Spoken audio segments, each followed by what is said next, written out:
न कोई संदेह हो, चिट्ठी न कोई संदेह, जाने वो कौन सा देश जहाँ तुम चले गए।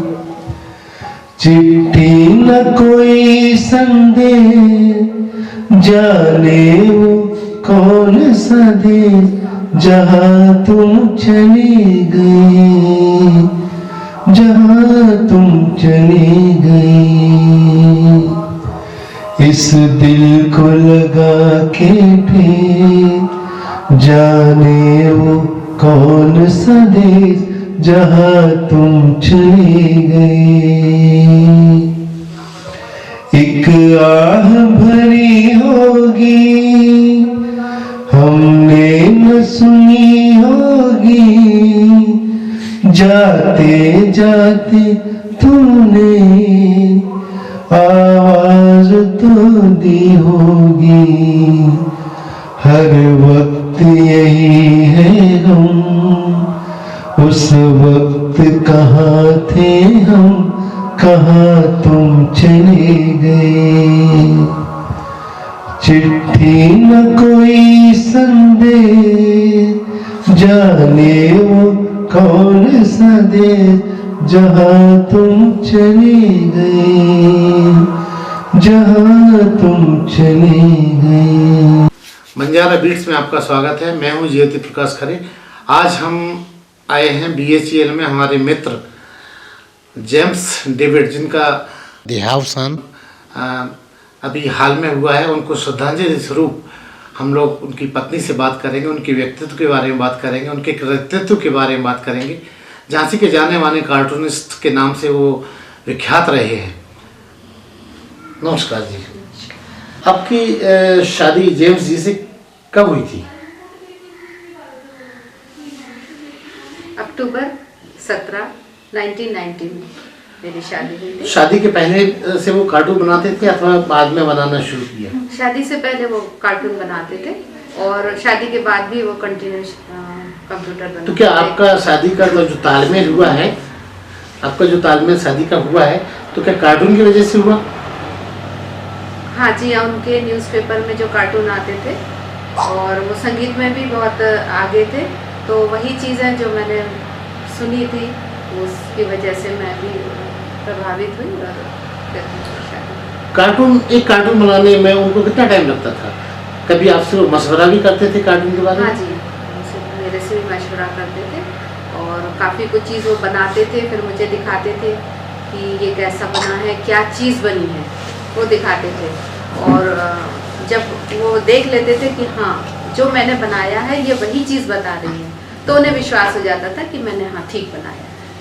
कभी ऐसा हुआ कि उन्होंने कोई कार्टून बनाया हो और आपने रिएक्ट किया हो कि ये ठीक नहीं है, तो उन्होंने रिप्लेस किया हो? हाँ जी, हाँ, ऐसा भी हुआ है कि काफ़ी, जैसे उन्होंने कुछ कार्टून बनाया और मैंने उनको बताया, उन्होंने मेरे से पूछा तो मैंने कहा हाँ ये नहीं, यहाँ पे ऐसा कुछ आना चाहिए था, तो वो उस चीज़ को सुनते थे मेरी और वो करते थे। जेम्स के जो कार्टून छपे हैं दैनिक जागरण में, भास्कर में, जैसा कि मुझे पता है, तो उसके अलावा भी उन्होंने कहीं और प्रकाशन को भेजा, आपकी जानकारी में है? हाँ जी, हाँ, वो चंचल के नाम से भी कुछ, मौजीराम, चंचल और 2-3 और हैं, उस नाम से भी वो कई नाम से कार्टून बनाते रहे हैं। कई नामों से। इसके पीछे क्या वजह हो सकती है? उनको अच्छा लगता था कई नाम से कार्टून बनाना? हाँ, उनको अच्छा लगता था कि कई नामों से वो तरह तरह से अपने कार्टून को भेजें, अपनी कला को दिखाएं। उनको अपने नाम का ज़्यादा नहीं था, उनको अपनी कला दिखाने का ज़्यादा। जेम्स के साथ आपका लंबा वैवाहिक जीवन रहा, तो आप उनकी और कुछ खूबियों के बारे में बताइए कि उनके और क्या शौक थे? उनका एक शौक तो बहुत ज़्यादा था संगीत का, जिसको कि उन्होंने प्रभाकर भी किया है और उसमें वो अपने गाने खुद लिखते थे और फिर उसका कंपोज भी करते थे, फिर उसको गाते थे और तबला बजाते थे, हारमोनियम, तबला, कैशियो बहुत अच्छा बजाते थे, बांसुरी बजाते थे और ऑर्गन भी बजाया उन्होंने। तो ये सब इतने सारे मल्टी टैलेंटेड जब वो थे, तो आपने उनके इस गुणों को कुछ ही को एडॉप्ट किया अपने जीवन में, या आप सिर्फ सुनती रही? अब मैं सुनती रही, मैं तो कुछ भी अडॉप्ट नहीं कर पाई। सुनने का मुझे बहुत ज़्यादा शौक था कि वो कुछ गा रहे हैं तो मैं सुनती थी, और वो मुझसे पूछते भी थे कि आप कौन सा गाना सुनना चाहोगी, तो वो भी मैं बताती थी, तो वो मुझे सुनाते थे। जेम्स भाई की और कोई खूबी, जैसे वो खाना बनाना या कुछ और अलग, आपको घुमाने ले जाना, बच्चों के साथ कितना टाइम स्पेंड करते थे? बच्चों के साथ भी बहुत टाइम स्पेंड करते थे, उनको थोड़ा बीच में पढ़ाते भी थे, उनको एडवाइस देते थे कि आपको और आगे क्या करना है, कैसे पढ़ना है, वो उन्हें बताते थे। और उनको कुकिंग का भी शौक था, और फिशिंग का शौक था, और उनका गार्डनिंग का शौक था। काफ़ी जो घर पे उन्होंने पौधे लगाए हैं वो खुद लगाए, और अपनी मेहनत से मिट्टी तक, खाद मिट्टी को खुद उठा के लाए हैं, किसी माली से काम नहीं कराया, वो खुद अपना करते थे। और पौधे भी चुन चुन के लेके आए हैं जगह जगह से, जो उनको पसंद आता था कि ये फूल इस कलर का ये चाहिए, तो वो लेकर आते थे, और उस तरह से। उनका कोई दिलचस्प पहलू आपको याद आता है जो आपको गुदगुदाता हो कि अब जब वो नहीं है आपके बीच? कोई वाकया याद आता है? कभी आप उनके साथ बाहर गई हो, उनका कोई दिलचस्प पहलू याद आता हो? उनका सबसे ज़्यादा शौक था ये जंगल में ज़्यादा घूमने जाते थे, और वो मुझे भी ले जाते थे। डेली हम लोग 4 लाइन पे जाके घूमते थे, और काफ़ी दूर तक घुमाने के लिए लेके जाते थे। और हर संडे मेरी छुट्टी होती थी, और हम लोग दोनों जन वहाँ पे घूमने जाते थे जंगल में। तो उनका इतना था कि सुबह और शाम डेली वो जाते थे घूमने के लिए। उनको सबसे ज़्यादा प्रकृति से प्रेम बहुत ज़्यादा। किन विषयों पे कार्टून बनाते थे जेम्स भाई? उनके ज़्यादातर कार्टून गरीबी पे भी होते थे, और ये जो अभी कुछ समय पहले शौचालय बनाया गया, उस पे भी उनका कार्टून था कि शौचालय तो बन गए लेकिन खाने के लिए तो नहीं है लोगों को, तो इस पे भी उन्होंने कार्टून बनाया था। और जो ईवीएम मशीन है उसके ऊपर भी उन्होंने कार्टून बनाया था। जेम्स भाई की कुछ ऐसी खूबी जो दुनिया को बिल्कुल नहीं पता, सिर्फ आपको पता है, बता सकती हैं?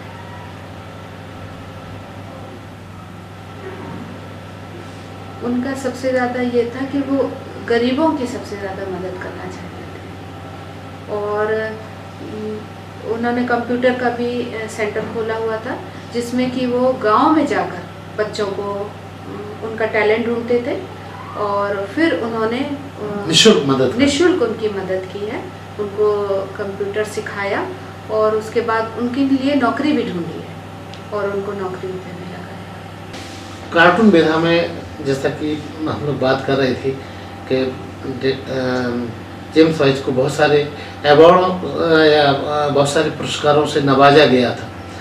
कुछ बताएं आप हमें, किस तरह के पुरस्कार उनको मिले हैं अब तक? उनको दिल्ली में तुलसी अवार्ड मिला था, जो कि भूतपूर्व राष्ट्रपति ज्ञानी जैल सिंह द्वारा दिया गया था, और पंडित जवाहरलाल नेहरू जन्म शताब्दी समारोह में वो बेस्ट कलाकार का उनको अवार्ड मिला, और बुंदेलखंड संगीत प्रतियोगिता में उनको अवार्ड मिला, और बीएचएल में एक कार्टून प्रतियोगिता हुई थी जिसमें आश्रित वर्ग में उनको प्रथम पुरस्कार मिला, और भी बहुत से अवार्ड मिले हुए हैं जिनको कि काफ़ी अवार्ड मिले उनको। एक सवाल और बड़ा दिलचस्प है जो मुझे लग रहा है पूछना जरूरी है। जेम्स साहब को गुस्सा आता था? गुस्सा तो उनको बहुत आता था। तो कैसे मैनेज करती थी? मैं शांत रहती, वो जो कुछ भी बोलते थे मैं उनकी सुनती थी और शांत रहती थी, जिससे कि उनका गुस्सा शांत हो जाता।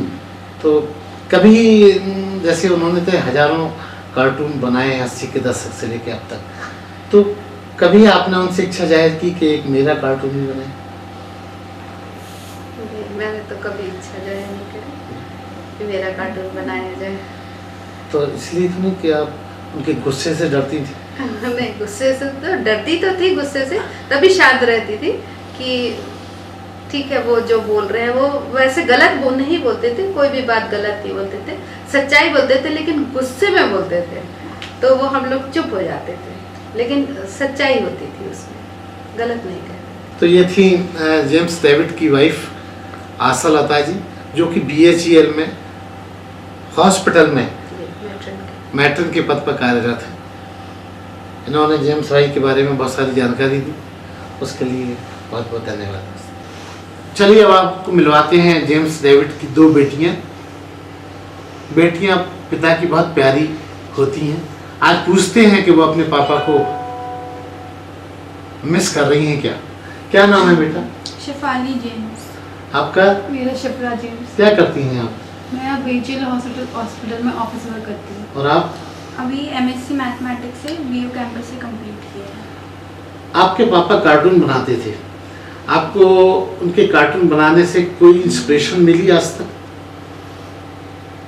इंस्पिरेशन तो नहीं, पर नॉलेज बहुत मिलती थी उनके कार्टून से। मतलब जो देख के समझना, जो समझाना चाहते थे उस कार्टून से, वो हम समझते थे। आपको अपने पापा की सबसे अच्छी आदत कौन सी लगती थी? उनका गाना गाना अच्छा लगता था। तबला बजाना, हारमोनियम बजाना, फिर गाना उसके बाद।